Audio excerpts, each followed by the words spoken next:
Y bienvenidos una tarde más a una nueva ponencia de nuestro primer ciclo de conferencias sobre patrimonio industrial. Esta tarde tenemos una conferencia que a mí, como también aficionado a los aviones, pues me gusta especialmente, incluso más que sobre las demás que tenemos. Entonces estoy muy emocionado de tenerla aquí hoy. Esta conferencia que nos presenta hoy José Ángel Baños viene a hablar del... bueno, tenéis el título. Es un título quizá a lo mejor largo, que me ha costado colocar en el cartel, pero es que la verdad también es más difícil de resumir. Hoy se trata de las acciones que llevó a cabo la aviación alemana, la aviación naval alemana durante la Guerra Civil Española contra las instalaciones industriales de las que disponía la República. Hoy nos acompaña, como digo, José Ángel Baños Bertolín, que es licenciado en Historia por la Universidad Popular de Valencia desde 1998 y que, como no le valía con eso, no tenía suficiente, pues siguió cursando estudios de posgrado y obtuvo un diploma en Documentación Electrónica un par de años después, seguido por otro diploma en Educación Artística y Museos. Aunque laboralmente la verdad es que no parece que se esté dedicando a este tema, porque según me dice es especialista en seguridad y está colaborando con diversas empresas de ámbito nacional ligadas a la seguridad privada. Pero bueno, seguro que todos lo conocéis porque ya desde hace tiempo mantiene una columna quincenal de opinión en el periódico de La Voz de tu Comarca.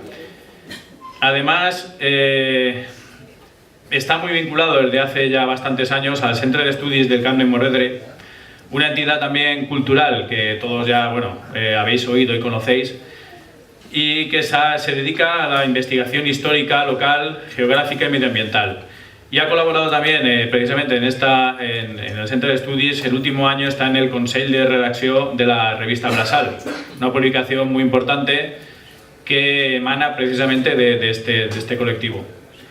Él también ha publicado en la propia revista, firmando algunos artículos de los que cabe destacar quizás Soldados del Monarca Legítimo, el Círculo Legitimista Saguntino, que se publicó en el año 2006 y que en colaboración con otros historiadores de nuestra localidad, como son Juan Francisco Gómez, José Ramón Carbonell y Eduardo Bravo, ha sido coautor de un catálogo de restos materiales relacionados con la Guerra Civil en el término municipal de Sagunto, que también se publicó en el número 55 de la revista Brasal.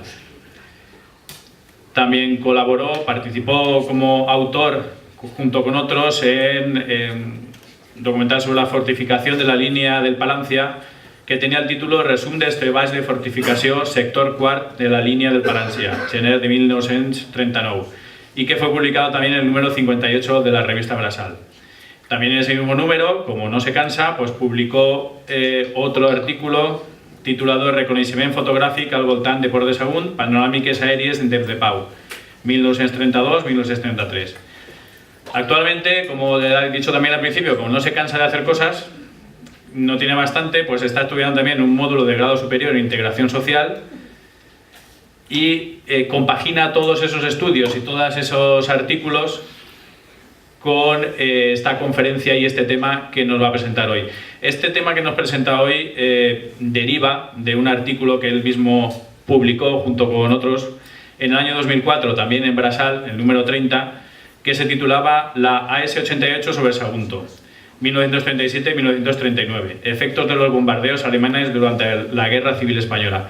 Entonces, de ese artículo inicial nos va a presentar hoy un estudio más detallado a la luz de nuevas averiguaciones y nuevos documentos que se han descubierto desde la fecha de publicación de este artículo, y que confío en que a todos nos deje entusiasmados y perplejos por la información de que dispone.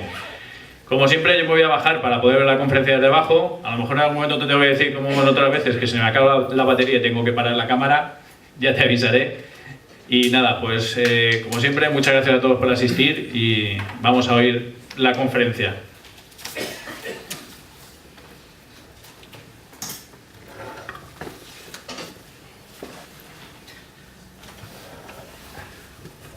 Buenas tardes. En primer lugar, me gustaría agradecer a todos los asistentes su presencia, también a la Asociación APIS por incluirme en este ciclo de conferencias y darme la oportunidad de comentar y presentar algunas indagaciones que dieron el resultado de un trabajo compartido del que, si quieren, pueden localizar en un antiguo número de la revista Brasal. Me sería difícil hablar del resultado de las investigaciones que he realizado sin mencionar a personas que se encuentran entre el público. Me gustaría también que la charla que comenzamos no tuviera un aire magistral, y he preparado una selección de imágenes para que acompañen mis palabras, que espero encuentren justas y moderadas.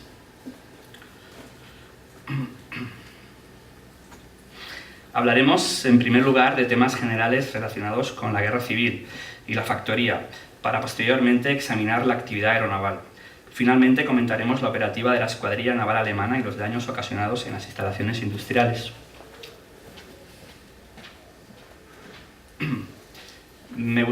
Quiero que centren la atención unos instantes en el espacio en blanco que protege el conjunto de las instalaciones industriales, entonces industria de guerra intervenida por el Estado.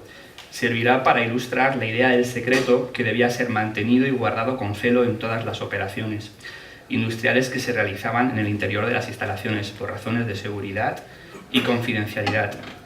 Además del secreto debido, hemos de tener presente que la mayor parte de la documentación escrita, libros de registro, cuentas, nóminas, proyectos de la factoría, toda o casi toda la documentación en papel fue quemada y destruida, al parecer, en el interior de los hornos de fosa, con la intención de proteger la vida y la integridad de quienes se habían empeñado en mantener la producción cuando la entrada de las tropas nacionales fue inminente.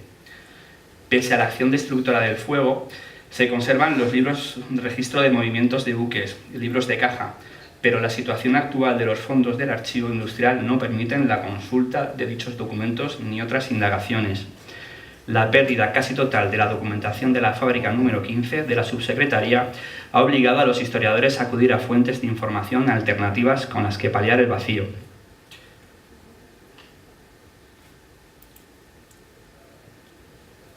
A grandes rasgos, sabemos que en los primeros momentos de la sublevación la fábrica fue controlada directamente por los obreros, que detuvieron a algunos ingenieros y personas de derechas, asumiendo la responsabilidad de su gestión, que no abandonarían durante la guerra. Prontamente, en septiembre-diciembre de 1936, la responsabilidad de la fábrica de Sagunto sería compartida con Fidel Moncada Nieto, ingeniero y director hasta el final de la guerra. Perdonad. En la primavera del año 37 se dice que trabajan en la fábrica más de 2.000 obreros, a doble turno. Otros testimonios recuerdan un turno triple de 6 horas. Se recurrió a la mano de obra femenina ante la escasez de peones especialistas. Son necesarios fresadores, soldadores, planchistas, caldereros, forjadores. Los obreros especializados en el mantenimiento del esfuerzo bélico en el frente del trabajo son más cotizados que los soldados en el frente de guerra, o los gestores en la administración municipal. Se incorporan mujeres a la producción y también brigadistas internacionales. Los testimonios recuerdan a 5 mujeres que trabajan en la fundación y más de 50 en talleres. Se habían incorporado a los tajos mujeres refugiadas de Asturias y País Vasco. Otras fuentes hablan de hasta 200 mujeres que sustituyeron a los hombres prescindibles para la producción y que parten al frente. Ingenieros franceses y rusos dirigían los trabajos, aunque al parecer estos últimos estarían por formar. Muchos brigadistas trabajarían con nombre encubierto para disimular su auténtica nacionalidad cuando se decretó la expatriación de los voluntarios internacionales ya en el último tramo del conflicto. Los trabajadores ganaban unas 10 pesetas al día, unas 300 al mes y contaban con una comida diaria en el comedor social.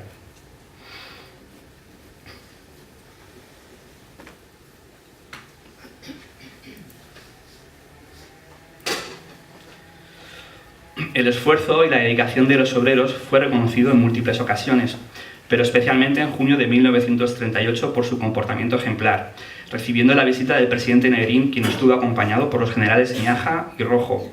Negrín entregó la medalla al deber a los ejemplares obreros. Previamente, el 3 de junio, el gobierno concedió al municipio de Sagunto el distintivo al valor, por haber soportado más de 100 bombardeos. Un mes más tarde, se pondría en circulación una serie de sellos. Un sello de 45 céntimos muestra el trabajo en la acería. El de 1 peseta con 25 muestra una alegoría del sacrificio del personal trabajador sobre el fondo de las estufas, las chimeneas y los planos inclinados de carga de los altos hornos, hornos que en realidad estaban apagados. Este documento filatélico muestra la importancia del uso de la propaganda como medio para el mantenimiento de la moral y el entusiasmo. como clave del sostenimiento del esfuerzo bélico, sin el que hubiera sido muy difícil mantener la resistencia ante el empuje del adversario. Pese a todas las dificultades para la obtención de materia prima, carbón, lingote o chatarra, que llega por vía marítima o por ferrocarril desde Valencia, se obtendrían importantes cifras de producción, casi 55.000 toneladas métricas de acero, que según tablas realizadas por Manuel Girona, en relación a los índices de 1934, pese a la continuidad de los bombardeos, estarían entre un 67 y un 72% de un comparativo establecido en el año 34. Desde el comienzo de la guerra, la siderurgia abasteció de chapas de diferentes grosores, redondos y todo tipo de perfiles a las industrias de guerra y fortificación. Se producían piquetas para alambradas, aceros ligeros especiales para aviación, acero especial de cromoníquel, proyectiles de 10,5 y 7,5 de acero forjado en prensa para artillería, bombas de aviación para cargas explosivas de 250 y 500 kilogramos, entre otros productos.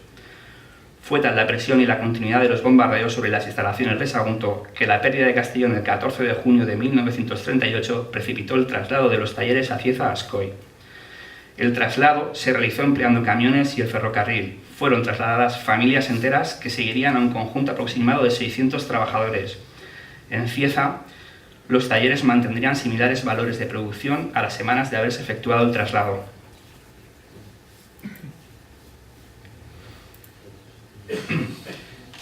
En la celebración de los desfiles de la Victoria en Valencia, el tren blindado número 12 y el número 8 permanecieron en una exposición de material recuperado intacto a los rojos en la Estación del Norte. Entre los trabajos realizados en los talleres destaca el tren blindado que fue encargado bajo presupuesto del Ministerio de Obras Públicas en enero de 1937. Al parecer, fue realizado bajo asesoramiento de ingenieros de origen soviético. El blindaje diseñado para el tren blindado fue imitado en la industria de guerra soviética durante la Segunda Guerra Mundial. El sistema de blindaje empleaba planos inclinados con la combinación de chapa en el exterior de 14 a 16 milímetros, una cámara de aire de 14 milímetros y un blindaje interior de 7 milímetros. La imagen muestra la unidad de la locomotora seguida por el tender. No parece existir variación en relación al proyecto. No es así en los vagones armados, pues muestran una especie de protuberancia en los laterales, justo debajo de la instalación de las torretas giratorias. Existe cierta controversia entre los especialistas del mundo ferroviario en relación al montaje de las torretas y el calibre de los cañones empleados. Por desgracia, la imagen no permite esclarecer y resolver esta duda que queda todavía por resolver. El tren blindado número 12 en conjunto debería medir cerca de unos 50 metros y su peso debía de superar las 300 toneladas. Se preparó una locomotora del Ferrocarril Central de Aragón que hoy es visible en el Museo del Ferrocarril de Vilanova y la Geltrú.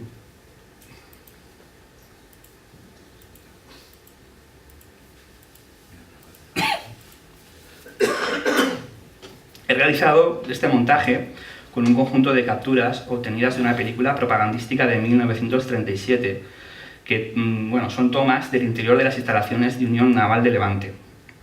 De la serie fotográfica obtenida, nos gustaría que ayudara a desterrar la imagen chusca de un grupo de obreros que improvisan los trabajos. Los trabajos que se desarrollan en la fábrica de armamentos fueron modélicos y ejemplares. La chapa de 8 milímetros producida en la factoría fue destinada a la construcción de las autoametralladoras de la Unión Naval. Este modelo fue uno de los de mejor factura de los realizados por la industria valenciana, ya operativos en mayo de 1937. Antes de entrar en combate, algunas de estas unidades se emplearían para sofocar la revuelta anarquista de mayo en las calles de Barcelona. Algunos testimonios orales informan del blindaje en las instalaciones de los talleres de Sagunto de similares autoametralladoras Ford. La autoametralladora en UNL-35 responde a un diseño moderno que fue mantenido en servicio hasta los años 50 en las unidades de caballería del Ejército Español.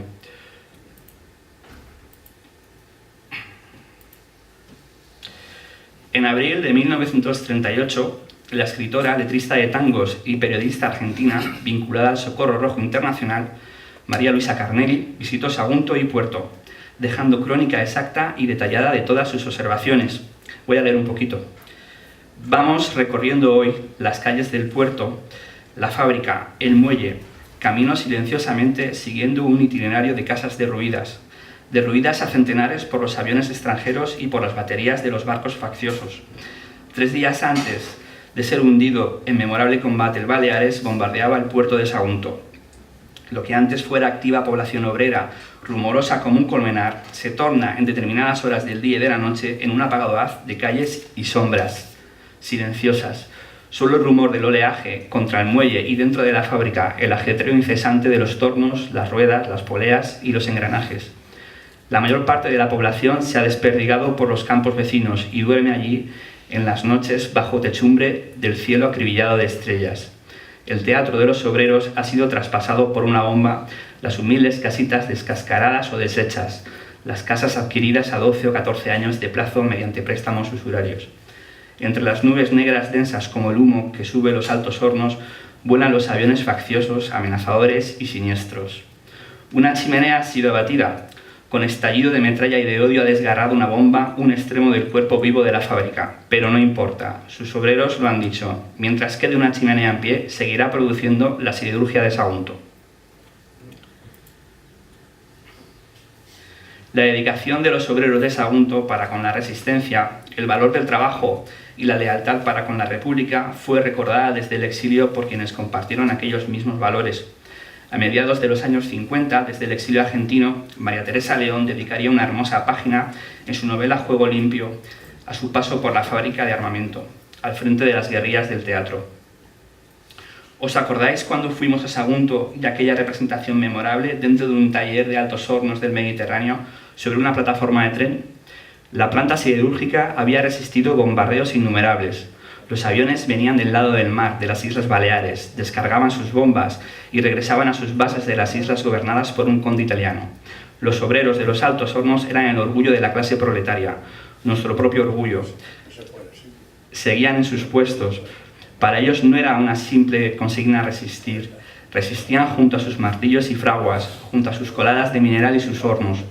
Días y días, meses sin pedir permiso para salir, pues eran los depositarios de secretos de fabricación que nadie podía conocer. Después de más de un año, el único alto en su camino fue el día de nuestra llegada, 1 hora y media de asueto. Las guerrillas del teatro tenían el honor de un público excepcional. Junto a mí, un viejo obrero decía: hace más de 2 años que no voy al teatro. Y por todos los lugares libres se instaló un público con las manos sucias y las caras sudorosas y los trajes de faena, engrasados para ver bailar a las guerrillas.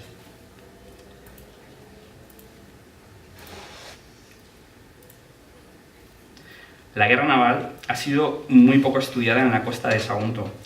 Hemos realizado un breve listado de las acciones que son más conocidas hasta la fecha en relación a los movimientos de los cruceros nacionalistas.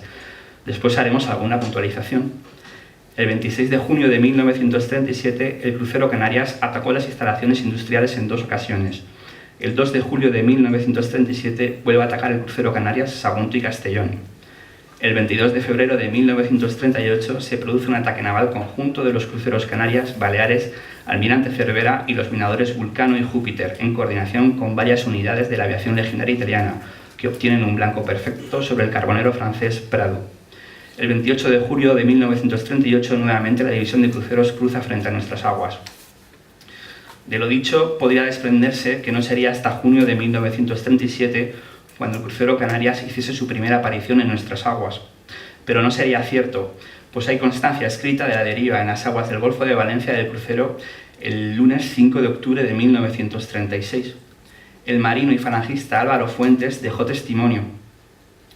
Teniendo a estribor la costa de Valencia, se ordenó a las torres que estuvieran listas, pues iba a hacer fuego. La misión era bombardear la siderurgia de Sagunto, en la que se fabrica material de guerra. A las 6:25, con gran disgusto de todos, se mandó retirada. El motivo de no bombardear lo ignoro. Se dice que era tarde y la visibilidad mala. Volveremos.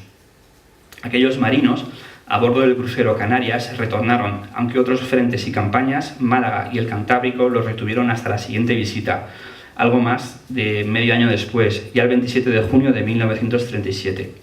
Transcribiré también las anotaciones de otro joven marino, José Luis Paz Durán, adscrito también a la tripulación del crucero. A las 12 de la noche entro de guardia y a la 1 tocan zafarrancho. Nos encontramos delante de Sagunto, siendo el objetivo los altos hornos. A las 2 se empiezan a disparar iluminantes, pues toda la costa está apagada. Disparamos 7 salvas con las torres y por lo menos 3 cayeron en tierra. Nos contestaron las baterías a ciegas y desde Valencia se cansaron de tirar a los aviones. Por lo dicho, Es sabido que desde la costa hay una respuesta a la acción del crucero, pero el tiro fue al parecer alto y mal dirigido. Sabemos que se responde, pues la respuesta de las baterías de costa a la acción del Canarias queda reflejada en el parte de guerra y en la prensa republicana. Para el día 2 de julio, Paz nos dice que a velocidades que oscilan entre 24 y 27 millas llegamos a la Costa Roja a las 9 de la noche. Todavía se ve bien. Nos encontramos a 11.000 metros de Sagunto. Los altos hornos de esta ciudad trabajan sin descanso, puesto que con la pérdida de Bilbao son unos de los pocos que les quedan. Disparamos con las torres 5 o 6 salvas, que cayeron muy bien repartidas entre las numerosísimas fábricas que allí hay. Este mismo testimonio es especialmente interesante para el 23 de febrero de 1938. Nos dice que, tras atacar blancos en el Grao de Valencia, a las 2 de la tarde nos cruzan la proa volando altos 3 Saboyas nacionales que son recibidos con un nutrido fuego de cañón en tierra. Estamos pasando cerca de Sagunto. Vemos una enorme explosión sobre dicha ciudad. Es tal la explosión que toda la ciudad queda cubierta por el humo de las bombas y se ven algunos incendios en la misma. Cuando estamos pasando por delante y más cerca, sobreviene otra tremenda explosión imposible de describir, elevándose la humareda en forma de pino unos cuantos cientos de metros. Ha debido explotar una fábrica de explosivos. Nosotros y los 2 cruceros abrimos el fuego sobre la gran fábrica y altos hornos y originamos otro incendio en el otro extremo de la ciudad. Sagunto está envuelto en llamas. La enorme columna de humo ocasionada por el bombardeo de los Saboya se debía al blanco obtenido sobre el carguero Prado. Cuando los buques rebeldes estaban aún frente a Sagunto, sobre 40 kilómetros de la costa, se presentaron sobre ellos 3 escuadrillas del Servicio de Defensa de Costas, encontrándolos formados en 2 hileras de combate paralelas a la costa. Constituida la primera por 2 buques y por 3 la segunda. Los aviones, no obstante nutridos fuego antiaéreo, bombardearon los barcos, metiendo una bomba sobre el crucero Almirante Cervera. La bomba la recibió este buque a la altura de la chimenea de popa, apreciándose enseguida una gran columna de humo y de vapor. En la acción, los nacionalistas reconocieron un muerto y un herido en el Júpiter, idénticas bajas en el Baleares. El Cervera 2 impactos de bomba de 25 kilos que ocasionaron hasta 12 muertos y otros tantos de gravedad y una importante avería en el colector de una de sus calderas. El Vulcano fue dañado en un timón. Con el hundimiento del Baleares, el 6 de marzo, en la batalla del Cabo Palos, el crucero Canarias sería el auténtico protagonista en la mayor parte de las travesías. La nave patrullaría estas aguas hasta el final del conflicto.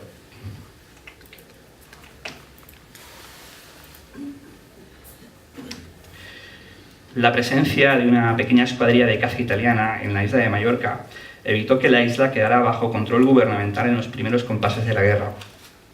El aeródromo de Son Santllán se convirtió en una auténtica base militar italiana. Gradualmente, Mussolini conformó en Baleares una potente unidad aérea. A comienzos de 1937, el 25 Grupo de Bombardeo Pesado, dotado con Savoia Marchetti SM-81, era conocido como Pipistrelli delle Baleari. En junio de 1937 se incorporó un grupo de bombardeo rápido, los Falchi delle Baleari, integrado por aparatos Savoia Marchetti SM-79. A lo largo de 1938, el número de aparatos fue incrementando hasta alcanzar la cifra de 38, 27 Savoia Marchetti SM-79 y 11 Savoia Marchetti SM-81. Desde Mallorca, las fuerzas italianas comenzaron a lanzar numerosos raids aéreos contra las ciudades y poblaciones del Levante, emprendiendo una campaña de bombardeos aéreos en toda regla. Nuestra población se vería afectada desde el mes de marzo de 1937. Bueno, aquí es un montaje donde he seleccionado 2 de las, pienso, fotos más conocidas. La foto del ángulo superior derecho es una foto que corresponde a un bombardeo de esta unidad italiana el 19 de marzo de 1937, donde se ve la bomba en caída libre, una bomba de 100 kilogramos. La foto en la zona central corresponde a esta acción del 22 de febrero de 1938, la que provoca esta tremenda humareda. Es porque se ha tocado un carbonero francés que está digamos, parado en el muelle centro. Y el litoral mediterráneo muestra el conjunto de los objetivos que serían atacados por la aviación italiana desde Mallorca. Hay un total de unos 67 o 68 objetivos desde los Pirineos hasta Almería. En nuestra comarca, además de Sagunto como nombre genérico, aparece también Benavites, curiosamente. Y las 2 fotos de suelo corresponden a unas fotografías realizadas por el fotógrafo Finezas, que era un fotógrafo local valenciano que entonces realizaba trabajos para medios escritos vinculados a la CNT. Estas imágenes corresponderían pues, a los efectos de los bombardeos de junio de 1937. Concretamente la que está en el ángulo, pues bueno, en los partes de bombardeo y la prensa del 12 de junio del 37 se nos dice que 2 aparatos escoltados bombardearon el puerto con 20 bombas, destruyendo varias casas, un garaje con 6 ómnibus de línea y las líneas de tren de la compañía minera. Bueno, lo del ómnibus pues llama la atención porque en la foto, digamos, en italiana, pues he seleccionado 2, donde pues, son visibles las detonaciones de las bombas de la aviación que parecen seguir una línea paralela a las vías de ferrocarril minero. A un lado y a otro del discurrir del trazado de las vías del ferrocarril. Corresponden al 20 y el 23 de marzo de 1938. Serían bombardeos consecutivos. La trayectoria de las detonaciones sobre el casco urbano, cruzándolo por completo, pues hacen pensar inevitablemente que además de las instalaciones industriales, la población civil también fue un objetivo militar. Esta circunstancia nunca fue reconocida. Los agresores se escudaron siempre en el argumento de que por acción de las armas de la defensa contra aeronaves era preciso sobrevolar las poblaciones por encima de los 3.000 metros de altura, dificultando la precisión y el error en los objetivos de bombardeo. Pese al bombardeo indiscriminado de grandes concentraciones urbanas en el litoral mediterráneo y pese a las muertes ocasionadas en ciudades como Barcelona o Alicante, y también en menor medida nuestra población, nunca reconocieron estar bombardeando objetivos civiles. La Defensa Especial contra Aeronaves, DECA, aquí fue denominada el Grupo Fijo de Sagunto, o Batería 31. Estaba formada por 3 cañones Skoda y otros 3 Oerlikon, y una unidad de iluminación y proyectores. En la primavera del año 38, Sagunto contó también con la presencia de una batería checa, la Goldwall, adscrita a las Brigadas Internacionales. Para esta unidad, las mujeres vinculadas a la siderurgia bordarían una bandera en reconocimiento a su labor. Esta imagen, para mí, es una de las tomas más bellas de las realizadas por la aviación italiana. Es visible todo el Golfo de Valencia y se ve el campo de aviación, se ve su silueta. Pero, instantes antes de la toma, ha sido bombardeada el área de las estaciones de Sagunto, el 22 de diciembre de 1937, y se han de lamentar 33 muertos y más de un centenar de heridos en aquella acción. Una de las estructuras defensivas clave fue el campo de aviación, que contaba con 2 pistas, una acequia de circunvalación para evitar su inundación y unas pocas edificaciones para albergar el personal de guardia. Tenemos alguna noticia de su uso gracias al piloto Francisco Tarazona, adscrito a la 3ª Escuadrilla de Moscas. El 15 de junio de 1938, las unidades aéreas que usaban esta base son trasladadas a Liria. Nos dice que Sagunto, como campo aéreo, es inoperable. El campo de Sagunto está demasiado cerca de las líneas del frente. Los aviones despegan a cada alarma de posibles bombardeos. Las fotos de observación muestran elementos significativos, como es el caso del campo de aviación secundario existente en la playa de la Malvarrosa. Conocemos actualmente un conjunto de unas 42 panorámicas oblicuas realizadas por la aviación de bombardeo italiana. Son imágenes realizadas a más de 3.000 metros de altitud en la mayoría de los casos. Yo las obtuve del fondo existente en el Archivo Municipal de Valencia. Para ampliar el conjunto fotográfico, la fuente principal de cualquier indagación de archivo ha de ser la sección dedicada a la Operazione Militare España, depositada en el Oficio Histórico de la Aeronáutica Militar en Roma. La fotografía aérea sirvió para facilitar la toma de decisiones y la selección de objetivos al Estado Mayor. Con posterioridad al desarrollo de las misiones se tomaban también fotos para verificar el resultado de las misiones de bombardeo. El oficial de bombardeo es responsable de la toma de las imágenes. Quien acciona las cámaras acciona también el disparador. Bueno, esto es una foto del interior del edificio del ayuntamiento. Es la Llocheta, el estado de la Llocheta, con fecha de enero de 1938. En el butrón que tenemos ahí, por llamarlo de alguna manera, se ve la silueta del castillo en la montaña. La foto es una imagen de Luis Vidal, también es un fotógrafo local que visitó Sagunto en enero del 38. Esta imagen, ahora mismo es de libre acceso, se encuentra digitalizada y es accesible para todo el mundo en la Hemeroteca Digital Nacional. Estas dos imágenes pues, también corresponden a la misma serie del fotógrafo Luis Vidal y bueno, al menos una de ellas, la de la izquierda, creo corresponde a la calle B. Montiel.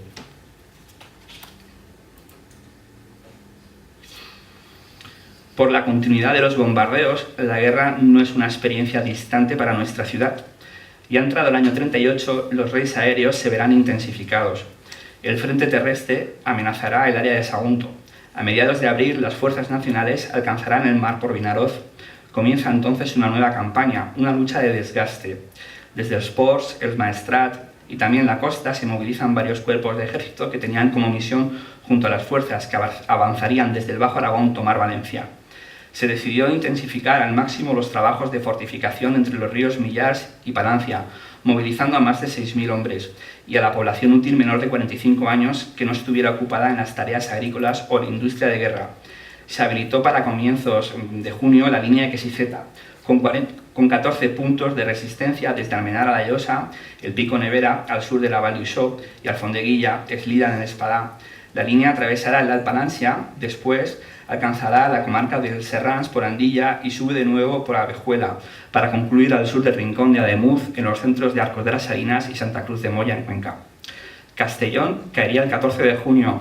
En su avance, las fuerzas nacionales superarían la línea de Mijares, pero ya exhaustos, los diferentes cuerpos de ejército nacionalistas quedarían detenidos en Nules y Viver, a finales de julio ante la línea defensiva de XYZ. La semana del 18 al 25 de julio se produjo un enfrentamiento muy duro en Viver y finalmente el frente quedaría ahí estabilizado.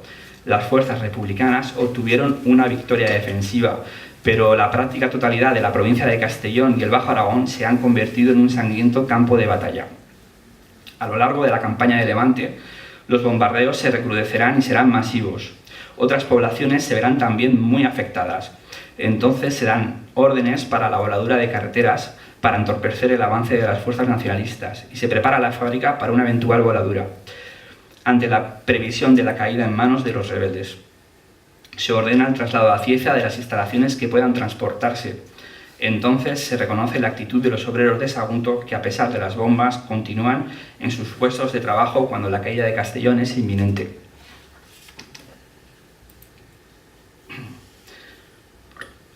La aproximación al área de Sagunto del frente terrestre desde la costa o desde el Bajo Aragón y el Alt Palància conllevaría la aparición de nuevas fuerzas aéreas que tendrían Sagunto como objetivo. A las fuerzas ya conocidas se unirían desde las bases continentales las fuerzas de bombardeo de la Legión Cóndor y la aviación legionaria continental, desde las bases próximas de Zaragoza. En la imagen, el plano de cola de un Heinkel 111 que fue tocado por las defensas de Sagunto, con el resultado de la muerte de una pequeña mascota que estaba en su interior, el 13 de junio de 1938. Este aparato dobla en capacidad de carga a las rápidas naves italianas, pero requiere de escolta de caza. La Legión Cóndor actuaría en agrupaciones de más de 30 aeronaves de bombardeo escoltadas por cazas. Esto supone una variación importante en el modus operandi habitual. Así son los días 25 de mayo, 12 y 13 de junio, por ejemplo. La defensa aérea será cerrada y los partes hablan de derribos. Algunos aparatos fueron dañados. Desde mediados de julio de 1937, la isla de Mallorca, en concreto la bahía de Pollença, albergaría una unidad aeronaval adscrita a la Legión Cóndor, que con el paso de los meses adquiriría especial relevancia en las operaciones de bloqueo sobre objetivos del litoral mediterráneo. Una unidad alemana compuesta mayoritariamente por aparatos Heinkel 59, la escuadrilla AS-88, Aufklärungsstaffel, o Escuadrilla de Reconocimiento sobre el Mar, o Seefliegerstaffel, Escuadrilla de Aviadores Navales, que se consideraba en términos de alojamiento invitada de la Fuerza Aérea Nacional. Previamente estos aparatos estuvieron basados en Cádiz y Melilla. La base de Pollença era compartida con los hidros nacionales del Grupo 2G62, mandados por el teniente Ramón Franco, aunque esta unidad hispana, como tampoco la escuadrilla de Dornier-Wall, estaba estacionada ocasionalmente en la bahía de Alculia, tuvieron relación con nuestra población. Serían en principio 7 aparatos Heinkel 59, apoyados ocasionalmente por un Heinkel 60 y de un Junker 52 con flotadores, los que iniciaron las actividades en la base de Pollença. La orden del bloqueo del Mediterráneo fue la orden de operaciones 318, dada en Salamanca por el Estado Mayor del Cuartel del Generalísimo, el 15 de julio de 1937. El objeto prioritario de la orden fue el de intensificar la actuación agresiva desde el aire contra el enemigo en su flota, en sus comunicaciones y en sus puertos, colaborando así con la acción naval del bloqueo del Mediterráneo que desarrollaba la escuadra. Estos hidros de la Legión Cóndor entrarían en combate contra la navegación mercante al servicio de la Segunda República, tanto en el mar abierto como en los puertos. Por sus acciones se produjeron numerosos incidentes internacionales, especialmente con el gobierno francés y británico, por lo que cuando ocurrían estos incidentes se abandonaban este tipo de misiones durante algunas jornadas. Entonces se intensificaba su actuación sobre objetivos costeros, como depósitos de combustible, fábricas de material de guerra, carreteras, comunicaciones, puentes, instalaciones ferroviarias, trenes militares. Estos hidros alemanes fueron los llamados zapatones en todas las poblaciones de la costa. En la franja derecha del montaje se aprecia el resultado de sus acciones sobre el área portuaria de Denia, una fábrica de granadas totalmente destruida, tinglados del puerto calcinados, una bomba de 50 kilogramos sin explosionar. Se ha dicho que una de las motivaciones de las potencias para participar en la guerra civil fue la de probar sus sistemas de armas en campaña. Parte de este razonamiento, aunque parcial, es cierto. El torpedo Horten del avión en perfil estaba exactamente en periodo de pruebas. No era común entonces que un arma de este tipo fuera lanzada desde el aire. Uno de los objetivos secundarios para ensayar este arma fue el buque Dédalo. En la imagen, visible el resultado de una misión de bombardeo sobre los depósitos de la CAMSA en las instalaciones portuarias de Valencia el 13 de noviembre de 1938. Una bomba de 250 kilogramos recuperada sin explosionar en las instalaciones portuarias de Valencia.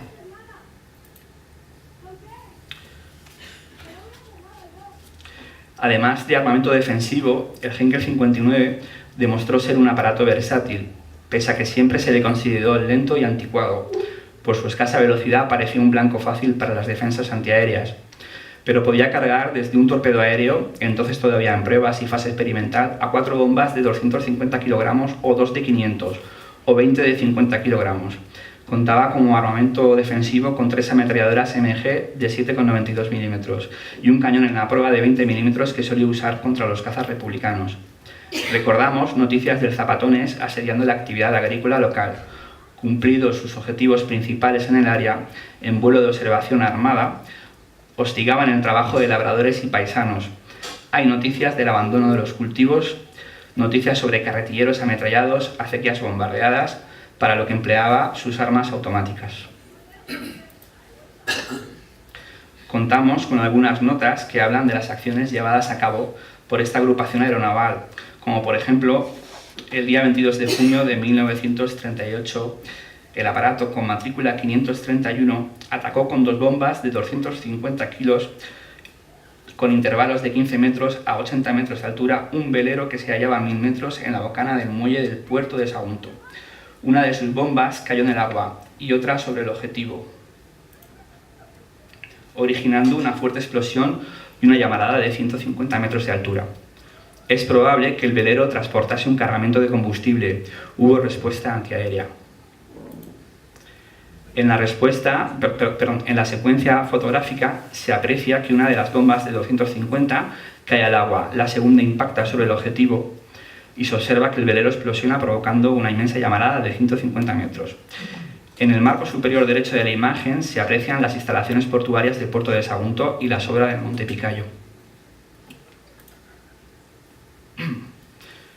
Actualmente, los archivos militares dependientes del Ejército del Aire cuentan con un fondo mayoritariamente compuesto por negativos, cercano en número al 500.000 y de un número indeterminado de positivos. Las imágenes del Instituto de Historia y Cultura Aeronáutica procedentes del Servicio Histórico y Cartográfico del Ejército del Aire se enumeran del 404 al 421. Pertenecen a una colección documental mayor que incluye imágenes tomadas en diferentes poblaciones del litoral mediterráneo. Su descubrimiento no es mérito mío y tendríamos que agradecer esta circunstancia al investigador Miguel Puchol, de quien partiría el aviso. En el trabajo que realizamos entonces tendría que mencionar a mi compañero y amigo José Ramón Carbonell, por la autoría compartida del trabajo.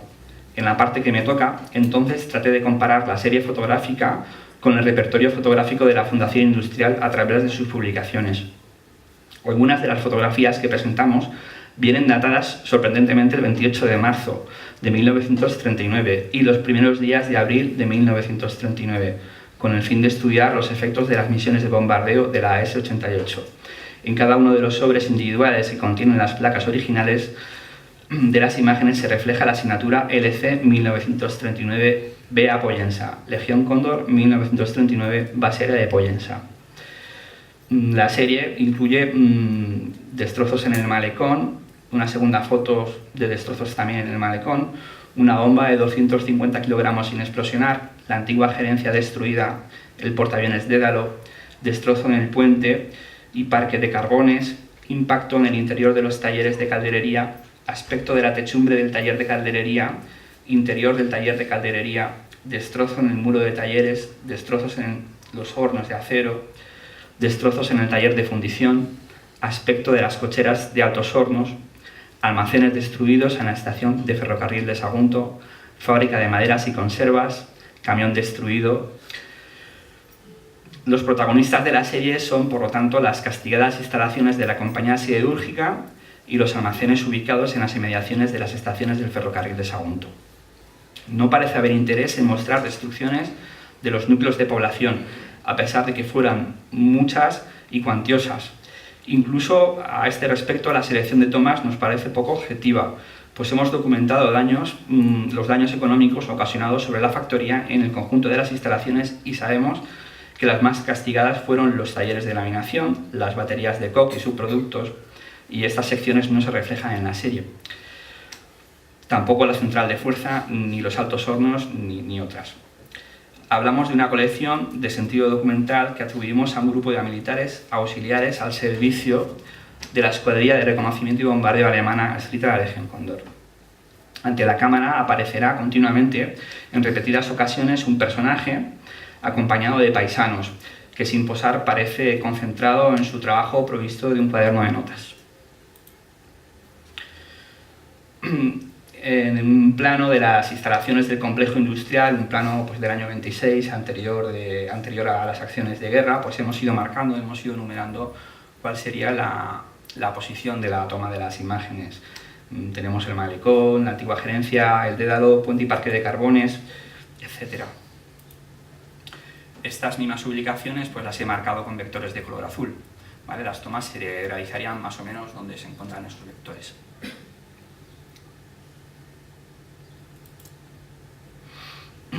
Las dos primeras imágenes de la colección del Instituto de Historia y Cultura Aeronáutica muestran en primer plano los daños materiales ocasionados por la detonación de una o varias bombas de gran calibre, posiblemente del tipo SC-500. El informe de la Ayudantía de Marina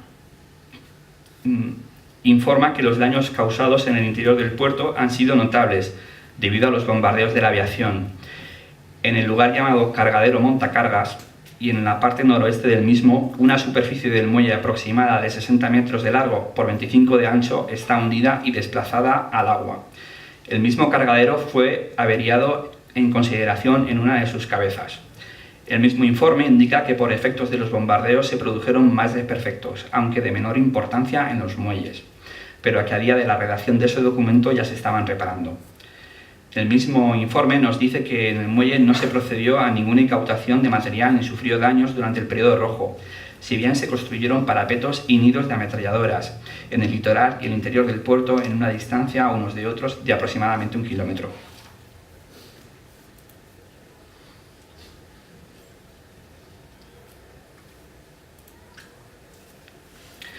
La imagen corresponde a una bomba cilíndrica alemana de fragmentación SC-250, una bomba de caída libre ampliamente utilizada en España. Una combinación de este tipo de bombas e incendiarias de 10 kilogramos causó la completa destrucción de Guernica. Dentro del arsenal de la Legión Cóndor fue un artefacto de uso común. En la foto observamos que el cuerpo principal de la cavidad del explosivo parece en buen estado, mientras que las aletas de cola muestran serios desperfectos. La bomba ha caído a tierra sin detonar y posteriormente fue arrastrada hasta el lugar donde fue tomada la imagen, el arranque del muelle norte en las inmediaciones de la casa de bombas. Las estrías que aparecen en el cuerpo evidencian que fue arrastrada, alejada de un lugar de producción dado que aún dispone de explosivo en su interior. Como la SC-250 de la imagen, tenemos constancia de otros artefactos que no hicieron explosión. María Luisa Carneri nos habla de un artefacto de similares características que se encontraba clavado en la carretera hacia Sagunto. Clavada en su pulpa de asfalto, permanece aún como un arpón sombrío, una bomba que no ha llegado a estallar. Otras más certeras en su designio de crimen han arrumbado parte de las casas, han abatido cuerpos humanos, han deshecho camiones, carros, autos. La industria matriz que generó con su instalación el crecimiento del puerto de Sagunto estuvo, por razones obvias, muy interesada en construir algún edificio destinado a la prestación de servicios propios, de oficinas y de residencias para sus directivos. Así que junto a las instalaciones productivas de la compañía minera de Sierra Minera, como el malecón, el montacargas, las plantas de briqueteo y nodulado, lavaderos de mineral, sería necesario algún servicio dotacional. La imagen, titulada Antigua Gerencia Destruida, nos muestra un edificio de 3 plantas contemporáneo al primer embarcadero. Su construcción es anterior a la instalación de la fábrica de hierros y aceros. El edificio de oficinas y gerencia fue proyectado próximo al muelle, a escasos metros de distancia del mar, a la derecha del embarcadero de mineral, levantándose entre el espacio que ocuparía el parque de carbones y la explanada de calderería y talleres posteriormente. A pesar de la destrucción, la imagen permite reconocer algunos de sus rasgos externos más característicos. De cubierta a 4 aguas, destacan los amplios ventanales y balcones voladizos. Una franja resaltada en blanco marca en el exterior de la fachada las alturas de las diferentes plantas. Otra franja vertical marca el esquinal. Se aprecia un retranqueo en la fachada norte. El grado de destrucción del inmueble supera el 50%, que ha sido directamente afectado. Ha perdido gran parte de los muros de cierre, estructuras de sustentación y cubiertas. La fachada parece menos dañada, salvo el muro en el ángulo superior derecho. Con fecha del 14 de septiembre de 1936, en la Gaceta puede leerse, firmada por el ministro de Marina y el presidente de la República, la orden del desmantelamiento de los submarinos A1 y A2, así como la del buque portaaviones Dédalo. Esta orden hace mención expresa a las necesidades de la Compañía Siderúrgica del Mediterráneo y al organismo obrero encargado de regular la producción en la factoría de Sagunto. Este apunte lo hemos de agradecer a mi amigo Eduardo Bravo. En el artículo 2 se dice que las chapas y demás materias primas resultantes del desguace que resulten convenientes sirvan de suministros a la compañía. A consecuencia de la orden dada por el Gobierno de la Nación, el Dédalo quedaría fondeado a la espera de su desguace, que finalmente no se produciría, por lo que el buque de 127 metros de eslora será visible en todas las fotos realizadas desde el aire durante el periodo. En servicio, el buque participó en la campaña de Marruecos de 1920 a 1926. Exploró y cartografió la costa Beni Reguel. Participó en las operaciones aeronavales del desembarco de Alhucemas. Un dato recordado en Valencia es que el 7 de marzo de 1934, uno de los autogiros La Cierva, que había despegado de Manises, se posó en su cubierta en exhibición pública. En realidad, el buque tiene un pasado como mercante. Fue entregado a España, entre otros 6 por la República de Weimar, como compensación a las pérdidas navales sufridas durante la Guerra Mundial. El carguero Neuenfels fue convenientemente transformado como buque portahidros o estación transportable de aeronáutica por los astilleros barceloneses Vulcano. El informe de la Ayudantía de Marina de Sagunto nos dice que el Dédalo fue semihundido por la aviación. En otro informe relacionado con el bando gubernamental titulado Sobre las destrucciones a realizar en la fábrica número 15, se proponía el hundimiento del Dédalo y de una gabarra que había en el mismo para impedir la entrada de los buques e inutilizar el muelle. Si ampliamos la imagen, pese a la oscuridad y poca nitidez, apreciamos que la línea de flotación se encuentra muy baja, que los mástiles y puentes grúas se encuentran quebrados y el centro del buque parece haber sufrido un blanco perfecto. En los partes oficiales de la S-88 del día 22 y 23 de abril de 1938 puede leerse que a las 20 y 25 horas del día 22 de abril un Heinkel 59 desde una altura de 150 metros soltó una bomba de 500 kilogramos sobre un barco en las cercanías del puerto de Sagunto, tocándolo de lleno. La otra bomba de 500 kilogramos cayó cerca del costado del mismo. Hubo mucha reacción antiaérea, con cañones, armas automáticas y reflectores. El parte oficial del día siguiente, el 23 de abril, se ampliaría la nota. Marina Sección de Palma informa que el destroyer ayer destrozado por la S-88 en Sagunto ha sido antes el buque Dédalo. Los informes de esta misma unidad vuelven a citar otra vez al buque el 21 de junio de 1938. En la orden de vuelo para ese día puede leerse la instrucción de reconocimiento de la ruta marítima de Barcelona a Valencia. Dice: si no hay resultados, ataque con torpedo contra el buque nodriza de aviones Dédalo, que se haya dañado en el puerto de Sagunto. Finalmente, se anularía esta misión sobre el Dédalo, pues se encontró un objetivo en el barco inglés Torpenes, que fue hundido por esos mismos torpedos que tenían al Dédalo como objetivo secundario. La consulta básica para interpretar o identificar las estructuras visibles es Arqueología Industrial en Sagunto, de José Vila y Manuel Girona. Por el texto mencionado sabemos que la estructura visible responde a la configuración del parque de carbones hasta mediados de los años 50, cuando sería dotado de nuevos equipos auxiliares, cintas transportadoras, norias, que ampliarían su capacidad de trabajo y almacenamiento. Tal y como apreciamos, el parque de carbones se ubicaba paralelo al muelle, ocupando 18.000 metros cuadrados, estando capacitado para almacenar 80.000 toneladas métricas. Dos antiguas grúas eléctricas descargaban el mineral sobre un puente corredizo que distribuía la carga. De todas las imágenes, la anterior es la de peor calidad, pues la superficie de la placa en parte parece velada. Se aprecian daños materiales en un cercado. En la imagen siguiente, en esta imagen, la estructura del puente no parece haber sufrido daños. En el plano de fondo se aprecian las instalaciones anexas a la planta de coque encargadas de extraer y destilar los gases procedentes del proceso de coquización.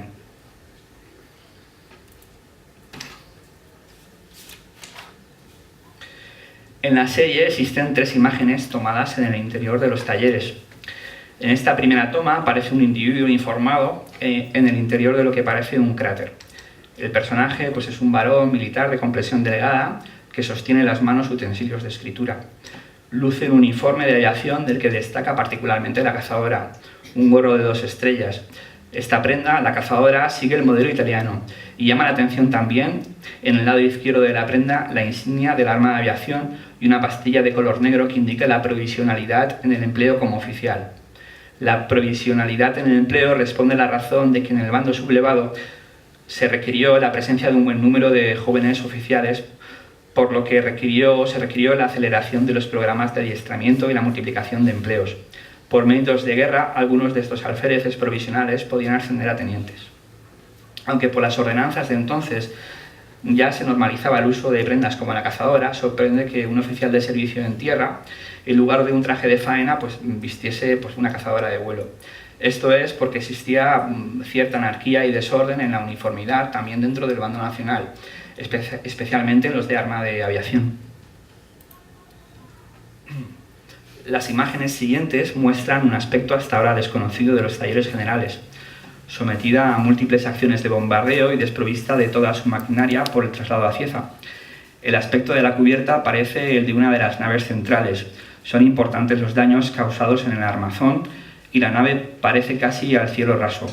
También han sido dañados los pilares de separación que sostienen las vigas de rodadura de los puentes de grúa. La siguiente toma es un plano general del interior, de manera que se aprecia el desorden existente en el interior a nivel de suelo. Los escombros visibles en el suelo son apreciables. Es visible de espalda el personaje ya descrito en la toma anterior. La vista está dirigida desde un punto central de una de las naves laterales, con el cierre de la nave por el lado este al fondo. En la parte superior de la imagen, la desnuda armadura de la nave lateral y los elementos sustentantes de la estructura y vigas de rodadura. Todo el conjunto parece sometido a un peculiar juego de luz y de sombra. Las tomas precedentes del interior de la nave son completadas por esta vista exterior del lado sur. Apreciamos los restos de un muro de una nave estrecha, adosada y reducida a escombros.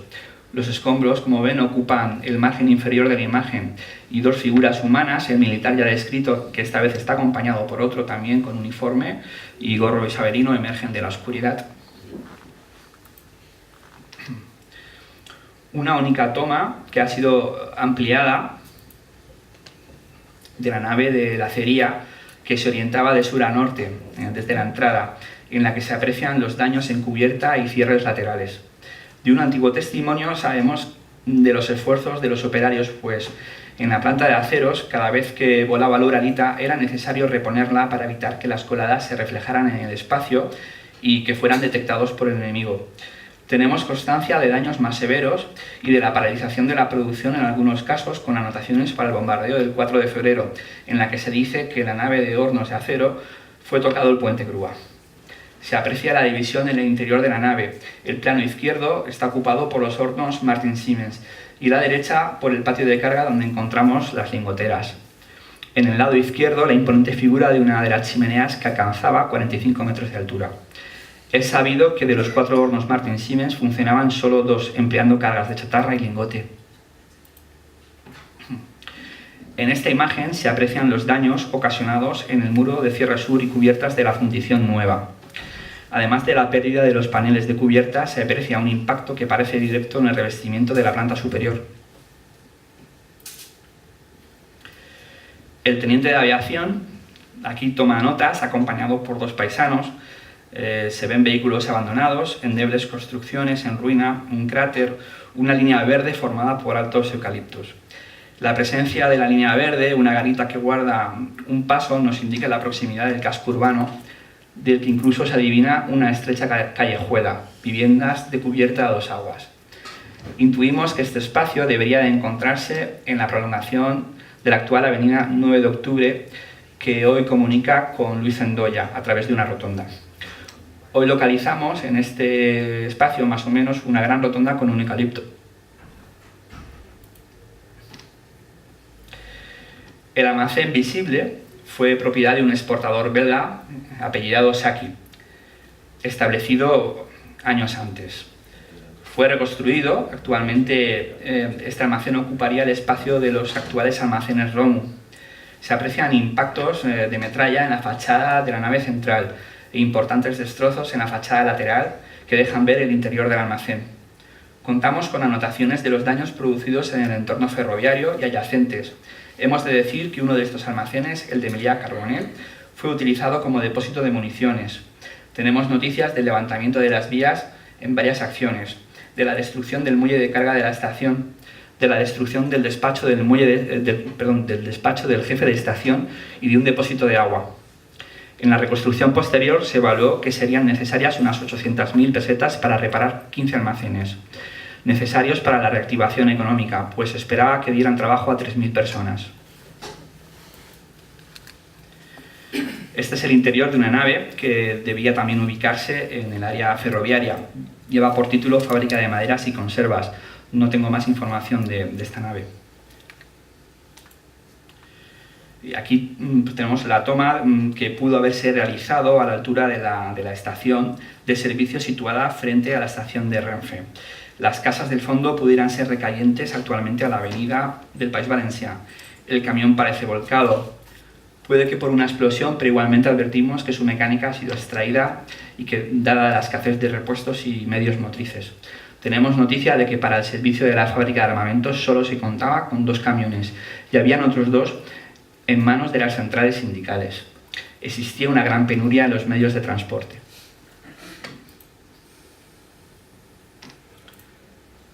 Bueno, vamos a detenernos aquí y bueno, me gustaría comentar que lo que os he mostrado, lo que os he proyectado, es un proyecto que comenzó hace unos 15 años. En el año 2015 pues, iniciamos un conjunto de actividades y proyectos pues, mucho más recientes, ¿no? Estos trabajos se han relacionado con los restos materiales de la guerra civil localizados en el término municipal de Sagunto. Entre otras cosas, pues hemos realizado un catálogo y hemos identificado, localizado más de 17 conjuntos, algunos pues muy completos. Yo invito a la asociación APIPS a que en fechas venideras pues, nos convoque nuevamente para dar a conocer el resultado de estas últimas indagaciones. Vale. Y lo vamos a dejar aquí. Claro. Muchas gracias.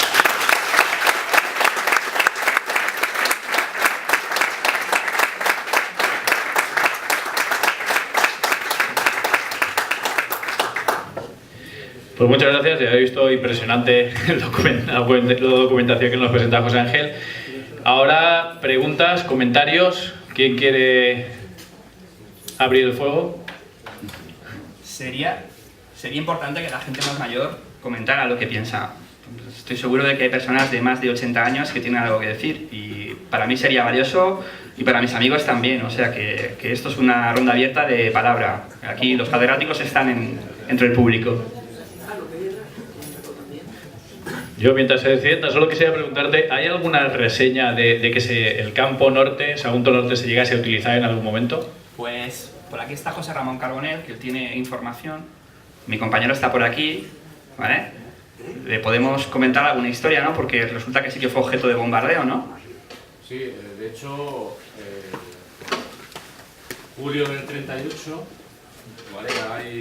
Hay indicaciones por parte de los regimientos de la Legión Cóndor que hay entre 2 y 3 escuadrillas en lo que se llama el campo secundario de Almardá. Y van a bombardearlo. Además, se produce que el mayor bombardeo que se produce en Sagunto y Puerto es la mayor concentración de aparatos que hay que se bombardea en Sagunto y Puerto es en Almardá. Y al final lo único que hacen es 25 bombarderos tiran bombas sobre el agua cuando no hay nada. Sí que se sabe, por referencias de un investigador de Miloyoca, que nos comentó que podía haberse sido utilizado ese campo para tareas de correo aéreo, porque parece ser que en algunos de los municipios pues, han aparecido pues, sellos de correo aéreo y demás. Tengo más información.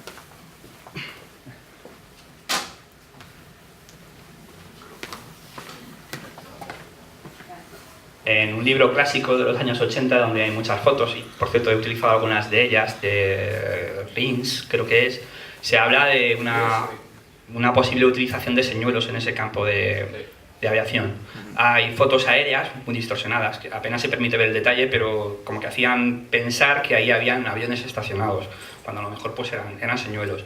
Y luego hay noticias que, bueno, si fuéramos a Casablanca, por ejemplo, nos hablarían las personas más mayores de un episodio de un aterrizaje forzoso, probablemente buscando, digamos, este campo de aviación, que si bien no estaría dotado con efectivos, sí que serviría para pues, operaciones de emergencia. Hay noticias de un aterrizaje forzoso de un avión de bombardeo con tripulación soviética, que, bueno, las señoras del lugar parece ser que dicen que eran muy apuestos y guapos y muy rubios. Es decir, sobrevivieron al porrazo. Nuestro campo de aviación también fue utilizado para ese tipo de eventualidades después de que fuera ya desocupado. A 15 de junio no quedan aviones en uso porque se encuentra como muy cercano a la línea del frente y tienen entre 4 y 5 alarmas diarias. Entonces los aviones se ven obligados a despegar para protegerse, pero incluso ascienden sin combustible y no tienen capacidad para la defensa.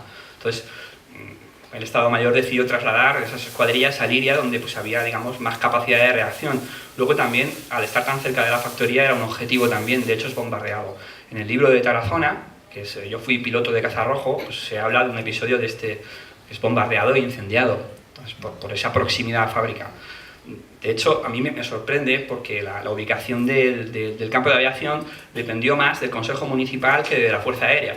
Desde aquí, desde Sagunto, desde el Ayuntamiento se reclama que se instalen tropas y que se instale una defensa, pero pues el Estado Mayor dice, bueno, sean ustedes los que aporten los terrenos. Entonces es el Ayuntamiento quien decide cuál es el espacio más conveniente o el que menos le perjudica, o según una serie de características, pues la planitud y demás, pero a ver, el terreno es adecuado, pero tal vez la proximidad a la fábrica no, pues, era un hándicap. Muchas gracias. ¿Más temas? Es que, bueno, mientras voy para allá, sí, es que del campo de aquí sí que suele haber más reseñas, pero la verdad es que el de Almardá es difícil encontrar. De este sí que el tema de la tercera de moscas, incluso los aeros también checos que operaban aquí de la escuadrilla de defensa costera es algo más, pero del otro es difícil encontrar información. Bueno, yo voy a agregar una pequeña cuestión, pero muy importante para mí. Fue muy emotivo. Sabéis que se cerró la siderúrgica y a raíz de aquello, pues yo pasé a ser un poco popular en unas cosas y fui invitado en Checoslovaquia a un congreso sindical. En aquel momento, pues en la vida tiene casualidades que si vas a buscarlo no lo encuentras, pues llevábamos un intérprete, como es lógico, para podernos entender en el lugar. El intérprete se llama José, igual que tú. Y aquel chico, muy agradable por cierto, me dice, tú tienes que venir a mi casa. Y yo digo, pues, bueno, si tienes el gusto que vaya a tu casa, es que mi madre es de Valencia. Pues vale. Bueno, total, que nos fuimos y me llevó a su casa. Lo voy a tratar de hacer corto.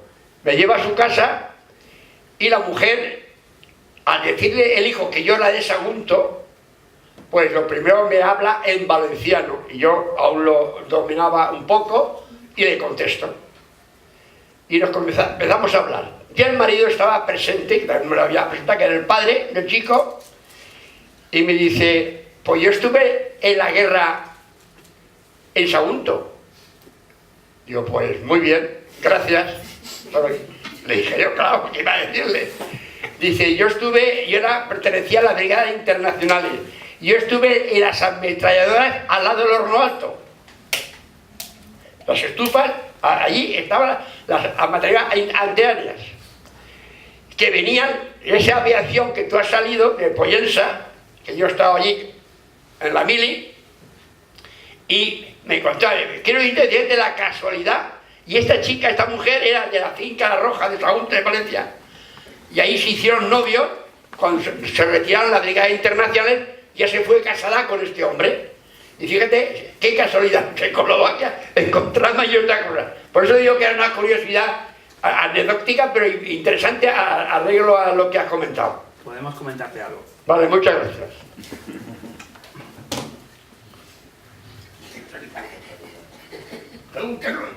Bueno, pues todas estas personas voluntarias que pertenecieron a la Goldwall, que eran mayoritariamente checos, pero también había polacos y de otras nacionalidades, pues tuvieron problemas para regresar a casa, porque su país había sido ya invadido por Hitler.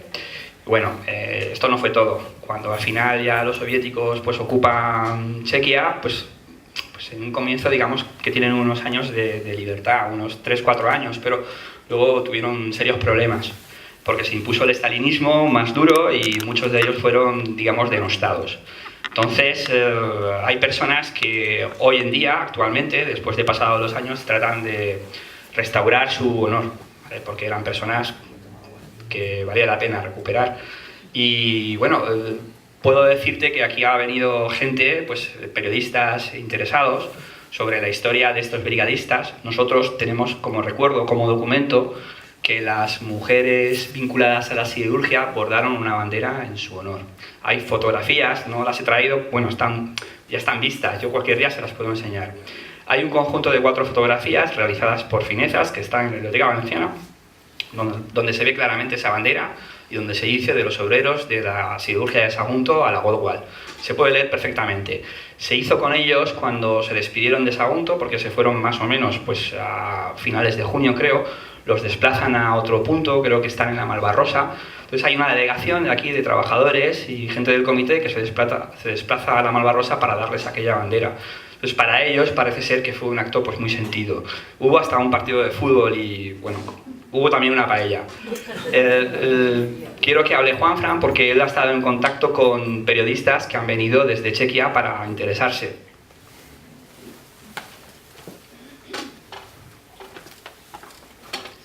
Esto es un compromiso, ¿eh? No, lo que comenta José es que a final del año pasado un reportero, bueno, un grupo de periodistas checos se pusieron en contacto con el Ayuntamiento de Sagunto y querían conocer un poco la ubicación de donde había estado esta batería Goldwall, este grupo de brigadistas internacionales defendiendo el espacio aéreo de Sagunto. Sabían o tenían mucha información de Valencia, pero también querían conocer in situ los espacios donde se había desarrollado esa defensa. El caso es que a través del ayuntamiento se pusieron en contacto con nosotros, que habíamos hecho un documental sobre los bombardeos en Sagunto, y se hizo una pequeña visita y una pequeña explicación para un posible documental checo. Aún estamos a la espera, no sé si Guillermo, que creo que estaba por aquí, Pues no sé si habrá llegado ya información del desarrollo de este documental de factura checa, pero bueno, estamos a la espera de que nos digan que lo han terminado y que nos envíen las imágenes también para conocerlo. Luego también hay otra información, es que la bandera que bordaron las mujeres de la siderurgia todavía existe. Esa bandera no se ha perdido, esa bandera está en los depósitos de un museo militar, no está en Praga, pero bueno, está por ahí. Y fue hace poco, digamos, que alguien hizo una copia y estuvo presente en una exposición. Está todavía el letrero de los obreros de Sagunto sobre esa bandera.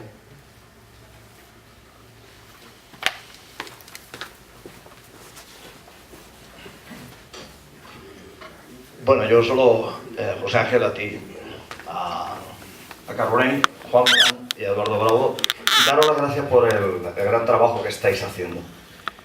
Pero después de tu magnífica exposición, con tu permiso y de los presentes, voy a rendirle un poco de homenaje a mi abuelo. Se llamaba Emilio Alonso Cerezo, trabajaba en Altos Hornos en la batería Koch, y este señor tuvo el siguiente problema.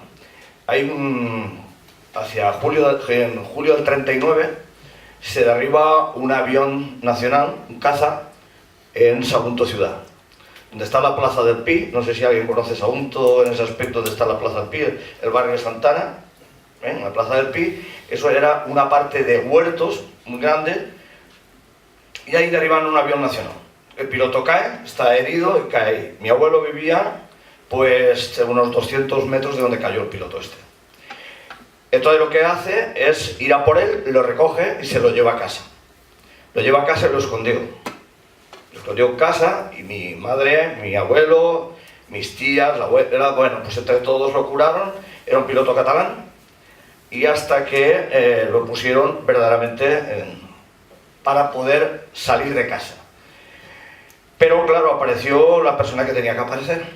Apareció un señor de Sagunto, que luego verdaderamente será de muy alto nivel, y este señor hizo la denuncia de mi abuelo. A mi abuelo lo ingresan en el Colegio de los Mártires en finales de julio del 39, y mi abuela se lo lleva en diciembre del 39, y a los pocos días murió.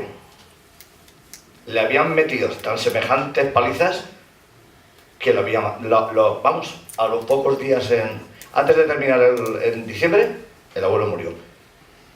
Abusando de la conferencia tuya, me ha venido al corazón el acordarme de mi abuelo. Pues me parece fenomenal. Estamos aquí para hablar.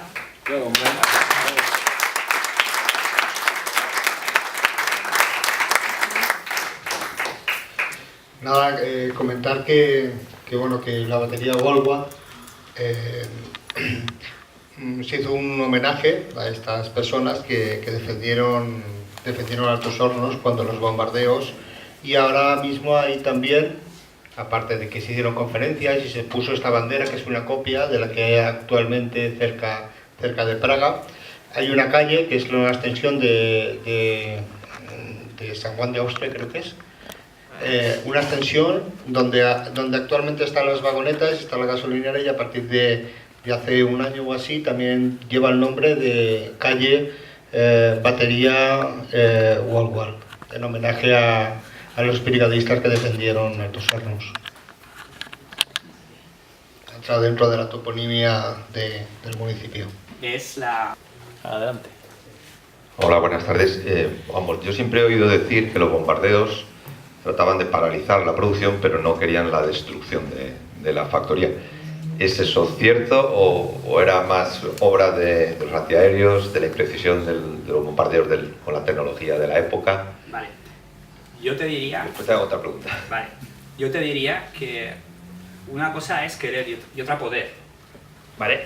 Cuando hablamos de que los italianos tienen 38 aviones en la base de Mallorca, no quiere decir que todos puedan volar simultáneamente. Piensa que de ese conjunto, un tercio está en permanente revisión. Luego ya hay un grupo reducido para cubrir 67 o 68 objetivos en todo el litoral mediterráneo. Luego, esos objetivos tienen una importancia. Para los italianos, obviamente, es más importante bombardear Barcelona, Valencia o Alicante que bombardear Sagunto. Y a pesar de eso, los bombardeos que se realizan sobre Sagunto, pues en números son comparables a una capital de provincia. ¿Qué ocurre? Son pequeñas agrupaciones de bombardeo por la necesidad. ¿vale? Los italianos desplazan sobre la factoría, sobre la población y sobre Sagunto agrupaciones pequeñas de 2, 3, 4. Yo he estado revisando estos días las notas de mi amigo José Ramón, que es el que más sabe, porque ha hecho, vamos, estuvo ya hace muchos años recopilando esa información, y son pequeñas agrupaciones de bombardeo. Luego tienen una capacidad de carga limitada. Cada avión lleva más o menos unas, pues eso, 1 tonelada de bombas. 10 bombas de 100 kilos es la...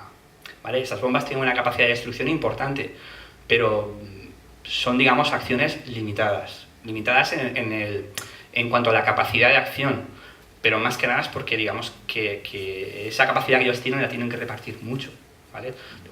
Digamos que tienen todo el arco mediterráneo para ese conjunto de aviones. Luego también trabajan con el terror, ¿vale? Quieren paralizar la factoría, pero también quieren, digamos, hacer daño en la población civil para entorpecer los trabajos de producción. Si hubieran podido, si hubieran tenido los medios necesarios, yo creo que sí que hubieran ido hacia la destrucción total, si hubiera sido conveniente. ¿Por qué no ocurrió? Yo, cuando oigo, por ejemplo, estas preguntas, me acuerdo mucho de Nules, ¿vale? En Nules, por ejemplo, llegó un momento que el frente de guerra, digamos, ya estuvo dentro de la ciudad.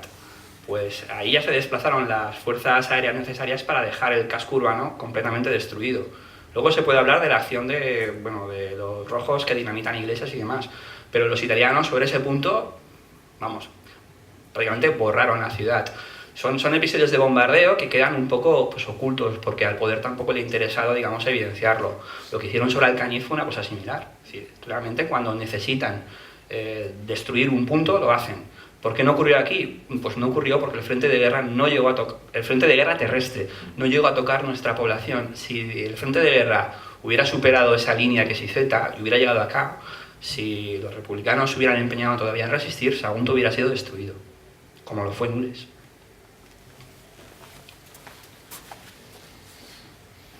En ese sentido es una aviación más tipo táctico, más que estratégico. Exacto. Sí, una segunda pregunta. Una de las palmeras que hay en las oficinas tiene un impacto de metralla. ¿Sabemos la fecha en que ocurrió ese bombardeo? Yo ahora mismo no la recuerdo, pero es un bombardeo del año 38 y la anécdota es que hay personas que son... Bueno, hay personas, no sé si siguen vivas, pero que han podido hablar de ese bombardeo. Desde Mascoto, el taller de bicicletas, pues alguien vio esas detonaciones. Yo tengo entendido. Lucas hace poco me enseñaba la palmera que yo ya conocía y, pues bueno, algunos restos restaurados en la fachada de las oficinas que yo no conocía, pero están ahí visibles. Ese día había no un soldado, creo que era un guardia de asalto, ¿vale? Que, bueno, hay personas que tenían miedo a entrar dentro de los refugios porque pensaban que si la bomba caía sobre el refugio no iban a salir, y era cierto, pero bueno, hay personas que no entraban en los refugios. Ahí quedó una persona militar que falleció ese mismo día por no querer esconderse. Tenemos nombre, ya te diré la fecha.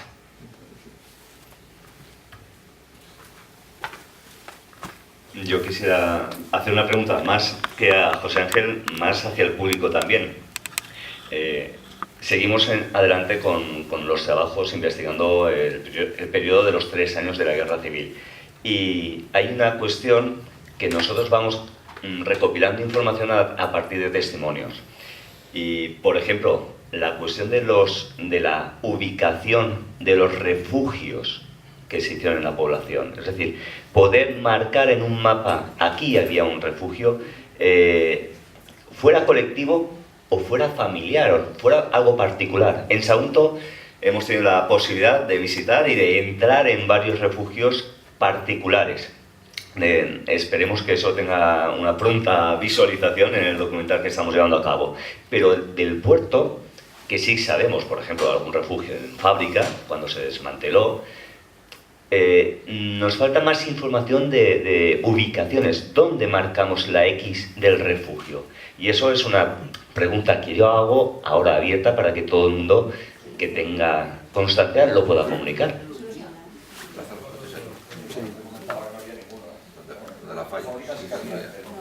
Levantamos la mano. Ok, quiero decir que lo que habéis dicho del trozo de metralla de la palmera, mi padre me comentó que en el 38, efectivamente, delante de lo que es... Mi padre me comentaba, en el año 1938, me dijo que el trozo de metralla que comentáis de la palmera Yo no sé si está el trozo allí o se ve la marca o lo demás, yo no lo sé. Yo lo único que sí que puedo decir es que mi padre me comentó que bajaba con el carro, él, hacia su casa, hacia la playa, para dirigirse hacia la derecha, porque sabíais que al Grau antes se pasaba por dentro del patio de Carbones, se pasaba hasta que encontrábamos para irnos al Grau.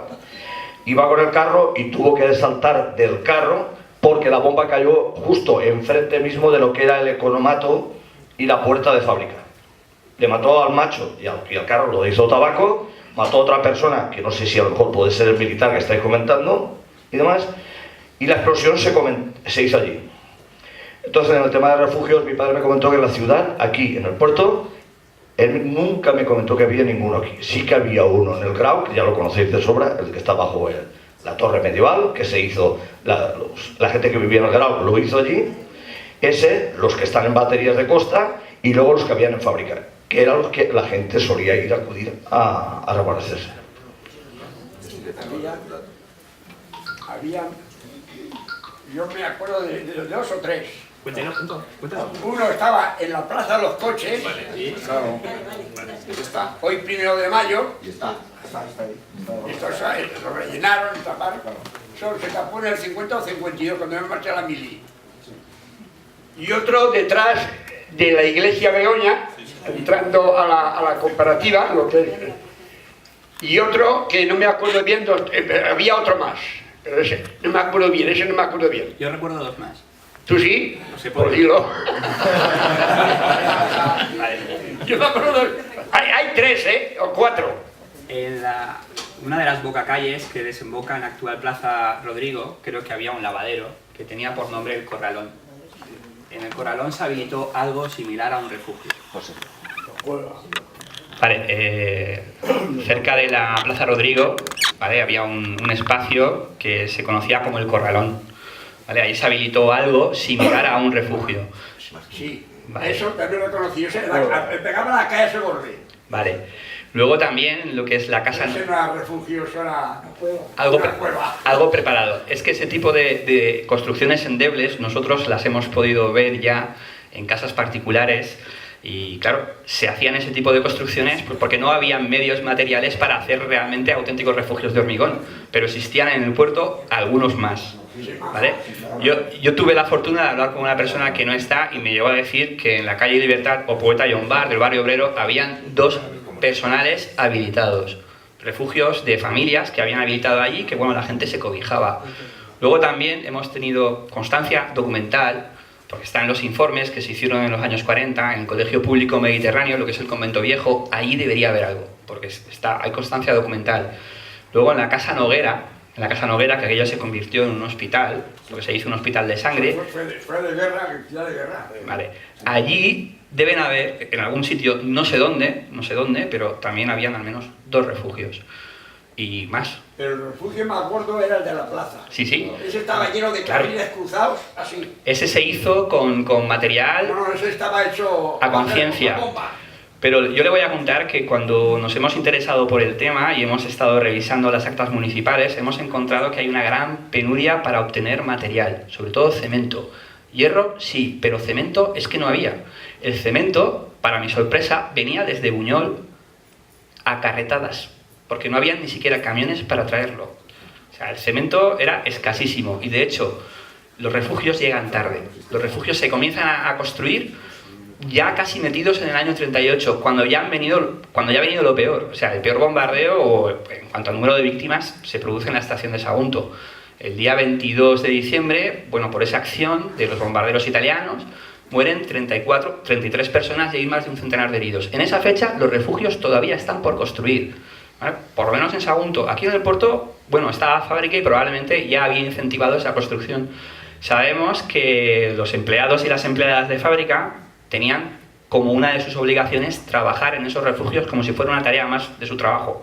Cuando el ayuntamiento impuso la obligación de participar en esos empleos y trabajos comunitarios, voluntariamente, la impuso voluntariamente, los empleados de fábrica y empleadas, que también participaron mujeres, estaban exentas de estos trabajos porque ya habían hecho lo propio en la empresa. Pero llegan tarde. Parece ser que por esa falta de fondos económicos, por falta de material, y por falta de recursos materiales, que no hay suficiente. Y al final la construcción de los refugios es al final paralela a la construcción de los sistemas defensivos de tierra. Estos nidos de ametralladora que hemos digamos, documentado, pues también se construyen más o menos a partir de primavera-verano del 38. Pues si hay poco material, pues resulta que luego se tiene que compartir con la construcción de estas líneas, y los hombres que están en un punto trabajan también en el otro. Hay una gran carencia de material, de hombres, es complicado. El bombardeo más gordo que tuvo Sagunto lo tuvo en el 38, en el ferrocarril. Que lo vieron, esto Soquico lo vio. ¿Puede contar?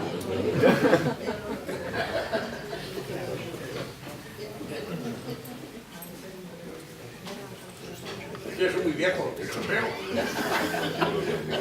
Bueno, no soy persona mayor, quiero decir que aunque tenga el pelo blanco, como sabes te has pedido la palabra para nosotros. Yo también tengo el pelo blanco. Entonces, comento lo siguiente, un poco para saber tu opinión. Leí hace relativamente poco, un año y pico, en un artículo, me parece que en el Levante, que Miguel Gila, el famoso cómico de "Está el enemigo, que se ponga" y tal, ¿no?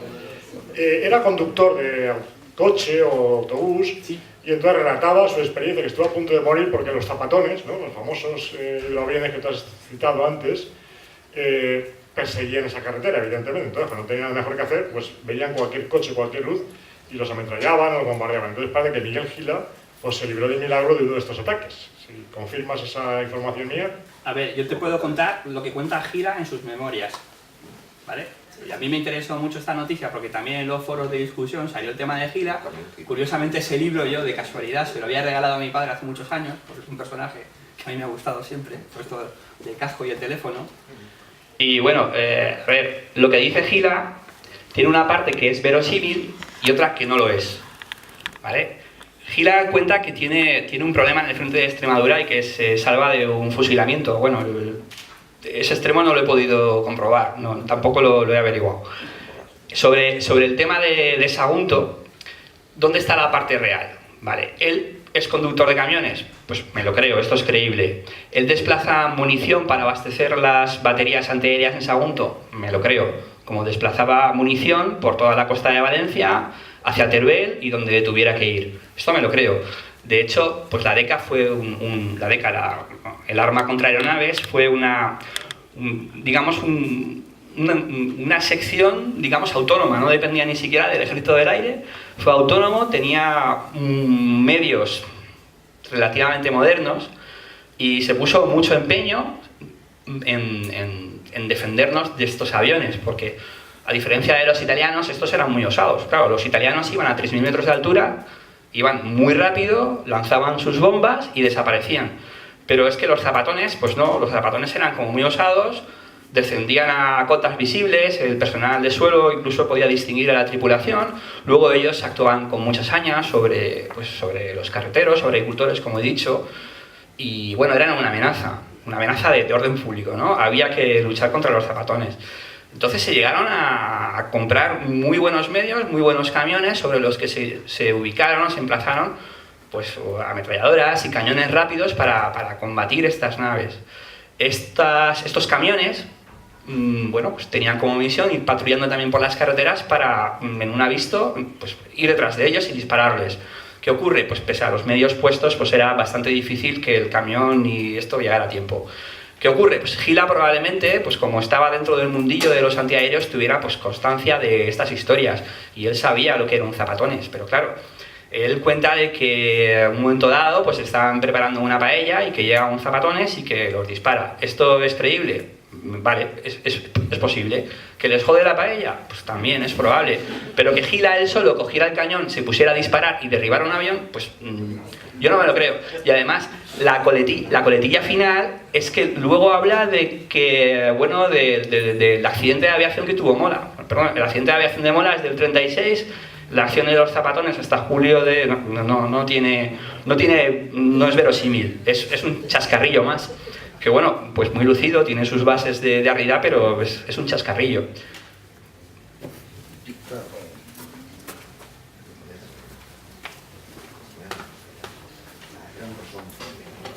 A ver, para explicar un poco el ambiente de psicosis que había en aquella época, yo me acuerdo de cuando leí un texto, bueno, una novela de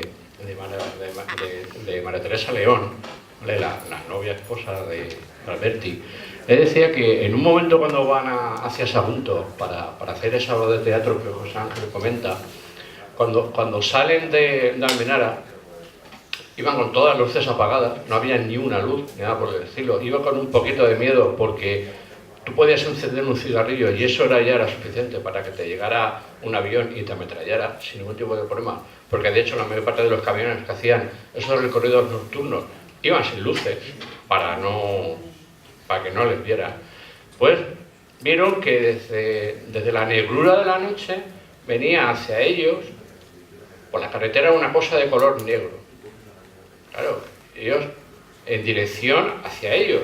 Y llega un momento que se encuentran un carromato que andaba solo porque el conductor estaba muerto porque había sido ametrallado. Y los animales iban a la suya, iban a su casa o donde fuera. Y ese sentimiento, digamos que es real, que eso es lo que al final provoca que la gente esté hasta las narices de estar trabajando, y bueno, trabajando no, es decir, viviendo en una población que día sí y día también era bombardeada, no solamente una vez, sino yo tengo recogido, por ejemplo, un día en el 38, final del 38, que bombardean Sagunto y Puerto 5 veces, ¿vale? De hecho hay un BR-20, un Fiat, que el tío tira todas las bombas, se queda una, da toda la vuelta para tirarla. Ese ambiente es normal, pero toda la gente que se va fuera, que trabaja en fábrica, que también se va de fuera, es normal que luego vuelven andando, ¿vale? En su puesto de trabajo. Mi abuelo trabajaba en fábrica y su hijo en guerra será, ¿vale? Pues él bajaba todos los días a coger el tren para trabajar en fábrica y luego cogía otra vez el tren para subir, pero el tren de carga, ¿no? O no lo de pasajeros.